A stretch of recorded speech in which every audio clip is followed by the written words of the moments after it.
Welcome into Hitting Hard with Jon Chuckery here on Locked On Sports Atlanta. Today on the show, now the fun begins. Can Ade bounce back? And is there any way we can get Brown? It's all next on Hitting Hard with Jon Chuckery, Locked On Sports Atlanta. This is Hittin' Hard with Jon Chuckery, part of Locked On Sports Atlanta. And it starts now.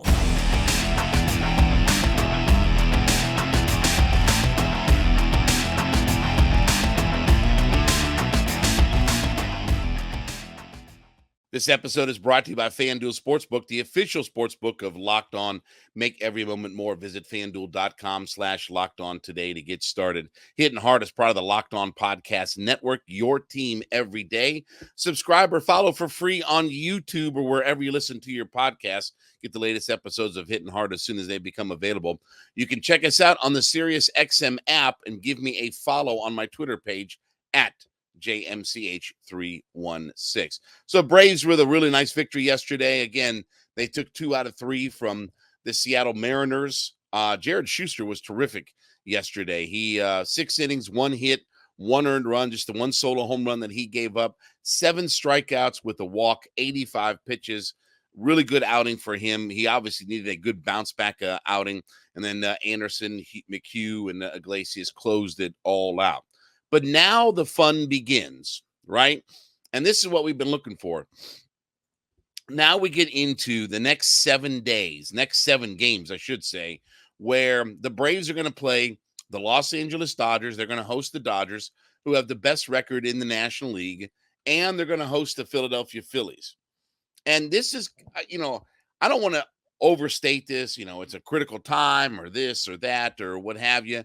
But this is a really good, fun kind of measuring stick as to where we're at, right? We've had our problems with the Dodgers over the last couple of years during the regular season. We've not been very good against them. We have been good against the Philadelphia Phillies over the last couple of years in the regular season. But this is a good measuring stick because, number one, let's see where we match up with the Dodgers, right? And we're going to have our 3 main guys that are going to be out there pitching: Morton, Strider, and Elder. So not any kind of bullpen games or, anything like that, with what we've had to do here of late. That we had to do that on Saturday. And I guess, what are we, 0-3 now in bullpen games? None of that. Morton, Strider, and Elder are 3 horses that we have in our rotation for now. Obviously missing Fried, missing Wright. But again, there are 3 main horses that we have. Now, the Dodgers are going to pull up their top prospect come Tuesday to pitch in the game. So Stone will pitch in game 1. Gonsolin will pitch in game 3, but they're going to call up their top prospect from the minors to pitch in game number 2. So we'll see how that goes. I mean, if it's anything like the Braves, when the Braves would face somebody brand new for the first time, they always struggled offensively. It seemed like that was a 20-year pattern that we had, but we'll see what the Braves do. But this will be a fun series because it will be a good measuring stick to see where we're at. Now, the Braves do have, by the way, they have the largest lead of any divisional leader right now in Major League Baseball. The next biggest is the Detroit Tigers, who are in second place. Minnesota is has a 3.5 game lead over Minnesota. So the 5-game lead that the Braves have over the Mets is the biggest in baseball right now. So, number one, we get the Dodgers for 3 games, right? We get them Monday, Tuesday, Wednesday. And then Thursday, Friday, Saturday, Sunday, as we head into Memorial Day weekend, we take on the Philadelphia Phillies. So this will be our first chance to get a look at the Philadelphia Phillies, right? Bryce Harper's back now, right? They've got all their pieces, and Nola and Realmuto and all these guys. And they spent a crap ton of money, right? That they spent a gazillion dollars in the offseason. Mets and Phillies spent a crap ton of money to try to win this division. And this will be a good measuring stick as to just where we're at with this Philadelphia Phillies team. They've been a definite disappointment. I mean, the Mets and the Phillies have been a disappointment, but Philadelphia on only a 22-24 on the year, 7 games back. They're 9-16 on the road with a -28 run differential. Now, they have won a couple of games in a row, but they've only been 5-5 in their last 10. So they don't necessarily come in red scorching hot, and they haven't played very well this year, and they've been a definite disappointment. But again, Nola's going to pitch in one of those games. We'll see what Bryce Harper has. Obviously, all of that lineup that they have and things like that. So this is a good measuring stick for the Braves. And for a lot of people, once you get to Memorial Day, the nudniks in the world are, well, I don't watch the standings until Memorial Day. Memorial Day is when I start to look at the standings and things like that. Well, that'll be Monday. That'll be a week from today that Memorial Day is going to take place. And so this is a good test for the Braves going in to this week and this weekend series. 7 games, Monday through Sunday, right? I mean, the Los Angeles Dodgers, our measuring stick is, as it's been for the last handful of years in the National League. Can we play well against them? Can we win some games at home? And this is the other thing, too, about, the Braves are going to be at home for all of this series. So the Braves are going to have these 7 games that are going to all be at home before that they head out to Oakland, Arizona on the road. That should be 2 very winnable series. Although Arizona's played pretty well, that they've been one of the surprise teams in the National League. But the Oakland A's are a dreadful organization. They are the bottom of the barrel as far as Major League Baseball goes. Like, they are the worst organization in all of Major League Baseball. So again, get through this week, but this will be fun to see where the Braves line up at. And obviously, look, you can't win the division. You can't, lose the division in this amount of time in a 4-game set or whatever like that. But you want to see the Braves take care of business at home. You want to see the Braves flex their muscles at home. They've been obviously the road warriors. We've joked about that they've been so good on the road. And now with this series win against the Mariners, they're 12-10 at home. But you want to see the Braves flex their muscle when they are home, right? And especially against the better teams in the National League, or at least with the Phillies perceived better teams of the National League. But if the Braves can find a way to take 3 out of 4 from the Philadelphia Phillies, you start to kind of give them some severe body blows in this thing, because now you're going to be 10 games up on them. Now you're going to have, going into Memorial Day, a double-digit lead. And I won't be like, who was it, Sal Licata, up in New York, where what was it? It was literally Memorial Day weekend that he proclaimed that the NL East was over when the Mets had their 10-game lead last year, right? That the NL East is over. But you could definitely give some good body blows and some rib shots to the Philadelphia Phillies if you can find yourself getting up by 10 games. And then obviously they're going to have to hurdle. I mean, at this point, they're going to have to hurdle over the Braves, but the Mets, but the Marlins as well. It's not like the Braves and the Phillies are 1-2 in the division. The Phillies have 2 other teams that they have to jump up over. So you can start to kind of maybe push them a little bit to the side if you can take 3 out of 4 from this team. You kind of give them a good nudge in the ribs, and, again, you can kind of start to put them behind the 8 ball, because now, again, we're more than a quarter of the way through the season. We're headed toward a third of the way through the season. It won't be early for very much longer. We keep talking about how early it is in Major League Baseball, but it won't be early as much, here in another month or so. But if you can get the Phillies to lose 3 out of 4, okay, that really kind of cuts them off at the ankles a little bit. And now they've got a lot of work to do, because they're not just getting having to make up a 10-game lead on the Braves, but you're having to try to leap over 2 or 3 different other teams. So you can kind of put them a little bit to the wayside. I'm not going to say that it would be over or anything like that. We'll not get hot takey on the division or things like that. But certainly you could do some damage to the Philadelphia Phillies. But certainly this first 3 games will be the good measuring stick. And obviously Freddie Freeman back in Atlanta, that will be a storyline, and his kids and wife, and, every time he comes back now, it's going to be some kind of, hootenanny, just, Freddie's back. And okay. Again, at some point here, we'll just kind of get over the fact that Freddie's gone and this, that, and the other. And, he's not a Brave, and Matt Olson's our first baseman now for, the next 8 years. So anyway, but good series, It's a good week to be a Braves fan. Obviously, lots of home games. Kids are going to be out of school this coming weekend. I expect huge crowds with the Dodgers, with the Phillies. I expect that it'll be packed nights every single night at the ballpark. But this will be a good measuring stick for the Braves to see how we match up against the best team in the National League and certainly one of our big divisional foes. All right, let's talk about our friends over at FanDuel. This episode is brought to you by FanDuel Sportsbook. FanDuel is America's #1 sports book. And listen, right now, as we're neck deep into baseball season, right? I mean, we got games every day. We got NBA playoffs going on. We got lots of things going on. Well, if you're a new customer to FanDuel, you can head over to FanDuel.com/lockedon.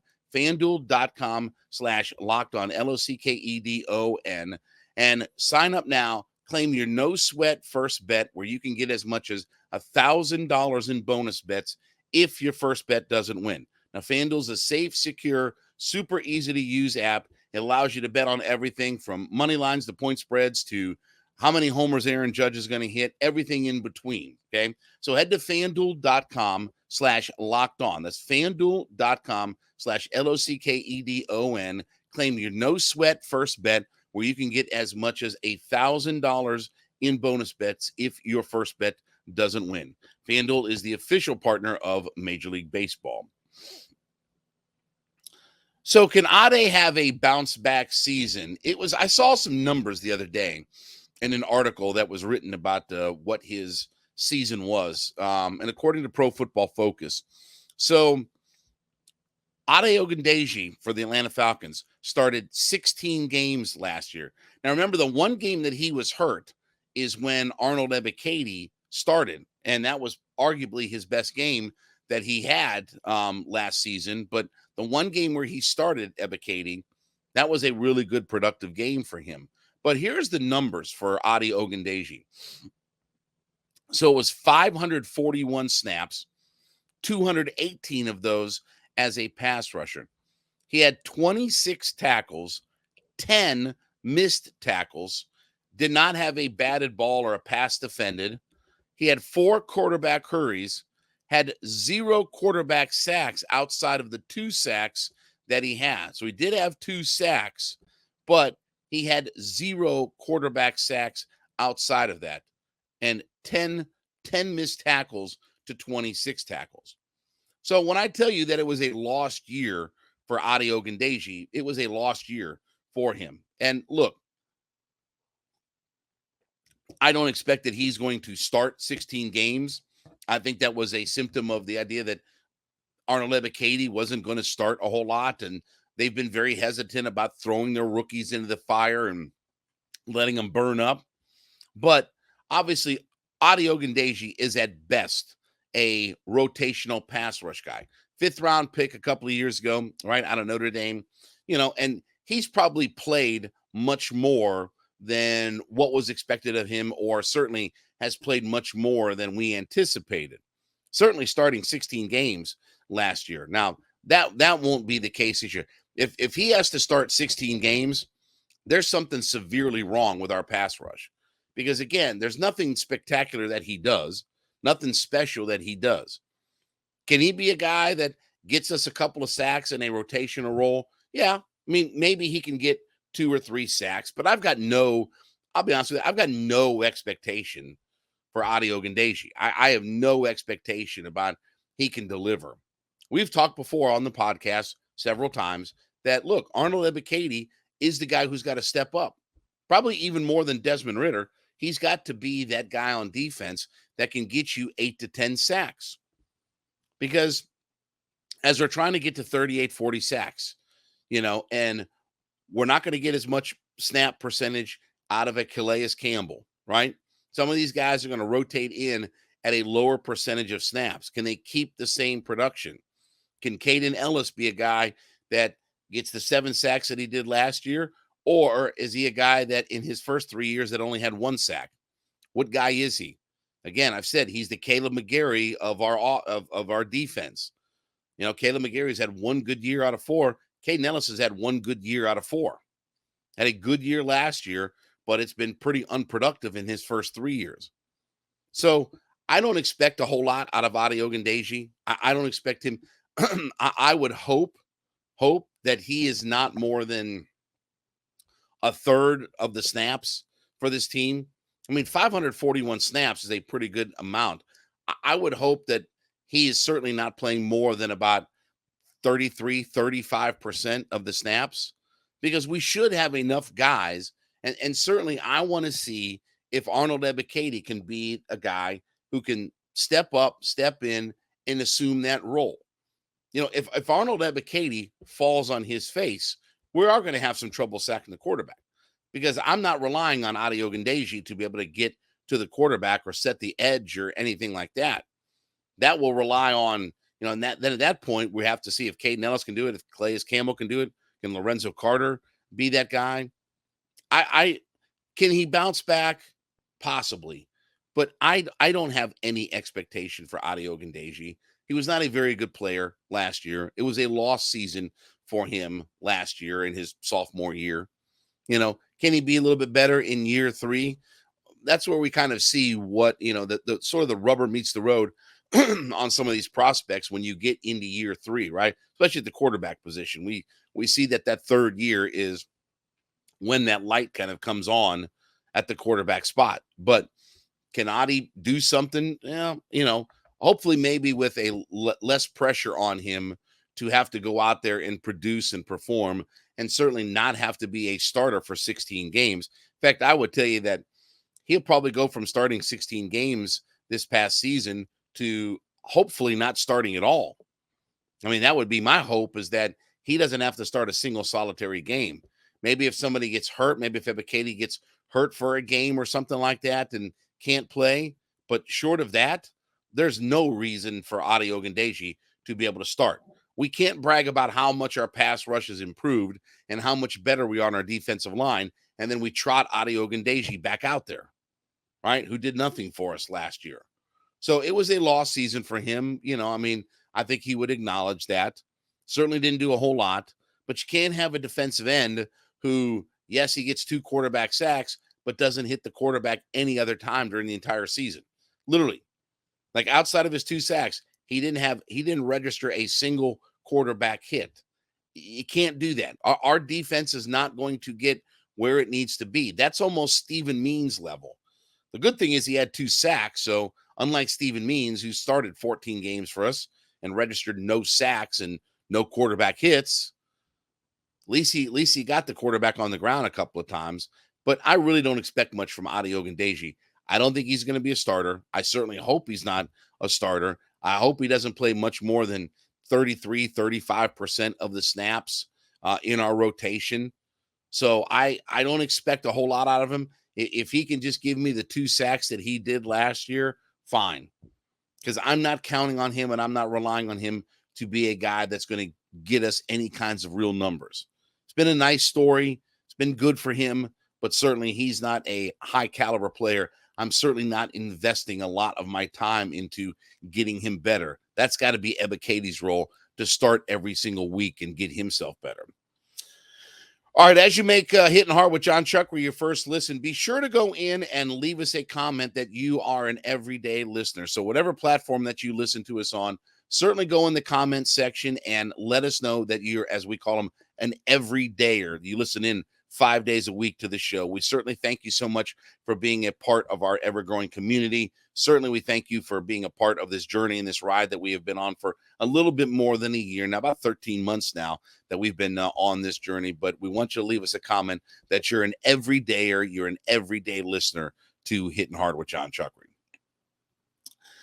So is there any way, and I don't know how this is going to work out, is there any way we can get Jaylon Brown? Can I have Jaylon Brown on this Hawks team? You know, obviously he's an Atlanta kid, right? Now, there's a lot of speculation about whether or not the Boston Celtics are going to re-sign him. Now, he is up for not just the deal, Supermax. He's a second-team All-NBA player this past season, right? So he's set for a Supermax deal, which would be like $290 million from the Celtics. That is massive, massive money. But obviously, he's a very, very good two-way player. Obviously, he's one of the core pieces. But the Celtics are going to have to decide about whether or not they want to give him that kind of money. Now, the NBA has, with their new collective bargaining agreement, they've changed up some things in the CBA. So number one is, the fact that you can have more than two supermax players on one team now. So that's one of the changes that, again, you don't have to worry about limiting the amount of supermax players that you have. So if he did find a way to come here, he's going to be a supermax player. But Trae Young is also a supermax player, so you don't have to worry about the fact that, okay, we're at our limit with two supermax players. Now, look, this is real pie in the sky when we come to all of this, right? Tony Ressler is probably not going to get neck deep into giving Jaylon Brown a $290 million extension as a supermax player with the roster that is already cluttered and clouded and things like that. It would probably require, if we're going to trade, and by the way, Jaylon Brown for this upcoming season is still a $31.8 million cap hit. So he's a big cap hit coming up. I mean, he's obviously got some money tied up into him. So as we're trying to probably figure out a way to reduce payroll and things like that, which, again, that's not necessarily a winning formula, but certainly Jaylon Brown would be a guy that we would love to go into the luxury tax for, right? If our roster stands pat as is, we're going in the luxury tax. And it probably requires, I don't even know what the deal would be. In all honesty, I mean, it may involve DeAndre Hunter and DeJounte Murray. I mean, I don't know. I mean, I don't know what a potential deal like that would be. Certainly DeAndre Hunter would be a guy that would probably be in the mix, but I don't know if there's any way that we can get him to come back home. This is real pie in the sky. I'm not very confident in the idea that we're going to pursue Jaylon Brown, but there is a lot of questions and there are a lot of things that are up in the air whether or not he's going to re-sign with the Boston Celtics. It doesn't sound like either side has kind of pinned this down or is fully committed to the idea of Jaylon Brown being a Boston Celtic moving forward. Now, look, again, in these kinds of discussions in the NBA, most all of the time, the guy ends up with his team if they want to pay. The only time that guys don't sign their extensions and things like that and extend with their same team, right? We've seen this with Bradley Beal and, everybody, is if the team just doesn't want him. If the team decides that, okay, we can live without Jaylon Brown. I don't see how the Celtics live without Jaylon Brown. I don't see without Tatum, and Brown and Smart and, keeping that young core together, because they are one of the best teams in the NBA. And, they're down now 3-0 to the Miami Heat, but they're still one of the better teams in the NBA. They're still a title contender. You would figure that they would want to keep that group together. But certainly there has to be some way that if he isn't going to re-sign with Boston, that we could find ourselves in the mix with the Atlanta Hawks. Come back home, Jaylon. Come back home. I don't know if he's going to get to free agency. I would certainly think that Jaylon Brown will be a guy that will be a commodity and will be dealt. I don't think that the Celtics will risk the idea of him just walking away, with nothing for compensation. They will certainly trade him before it gets to that point. But it just doesn't seem like it's been set in stone that he's going to be back with the Boston Celtics. But he is owed a crap ton of money because, again, he's not just in line for a max extension. He's in line for a super max extension. And from the Boston Celtics perspective, you're looking at $290 million. And you know how much of that money is fully guaranteed? All of it. $290 million. So if the Celtics want to blow their cap out and, obviously get way into the luxury tax and things like that, then, maybe they'll do it. But if not, if the Celtics aren't willing to give him that kind of extension, give him that kind of number, is there any way that the Atlanta Hawks could be involved in something to bring him home? Is there any way that the Hawks could put together an attractive enough trade package to get him home? I don't know. I mean, I truly don't know. I don't think that the Hawks are going to dip their toe into those kinds of waters because, again, if you're not going to give him a supermax extension, then you're probably not going to be in the business of re-signing Jaylon Brown because he's in line for all of that. And look, I think that there's only 11 supermax players currently under contract in the NBA. I would guarantee you that he wants to be the 12th guy to be under contract. So it's pie in the sky. It's wishful thinking. It's dreams. But I look at this idea of Jaylon Brown maybe potentially becoming available. Maybe after, obviously he's a free agent coming into the summer of 2024. He's obviously an Atlanta kid. The Hawks could use an upgrade. And look, the Hawks could use an upgrade in any position on their basketball team. I would love for it to make sense. I don't know that the $290 million makes a whole lot of sense for the Atlanta Hawks as we're trying to figure out about whether or not we're going to even stay in the luxury tax. Because if we're not going to stay in the luxury tax, this roster is going to look a whole lot different because we're already $9 million in the luxury tax. Again, I've said the number one question I want to ask Tony Ressler is, are we going in the luxury tax this year? Not when it makes sense, not when it's right, this year. Are we going in the luxury tax this year? We'll see what happens, but certainly Jaylon Brown will be a hot commodity. Would love for him to see him come home and be back with the Atlanta Hawks. All right, well, thank you so much for making Hittin' Hard with Jon Chuckery your first listen. Make sure that you go in and leave us a comment on whatever platform that you are on to let us know that you're an everyday listener. We call them our everydayers. We thank you so much for being a part of our growing community, 13 months into this thing now. So we thank you so much for being a part of the show. Let us know that you're an everyday listener to the program. You can subscribe or follow for free on YouTube or wherever you listen to your podcast. You can get the latest episodes of Hittin' Hard as soon as they become available. Check us out on the SiriusXM app as well. Then give me a follow on my personal Twitter page at JMCH316. Back with you tomorrow. This has been Hittin' Hard with Jon Chuckery, Locked on Sports Atlanta.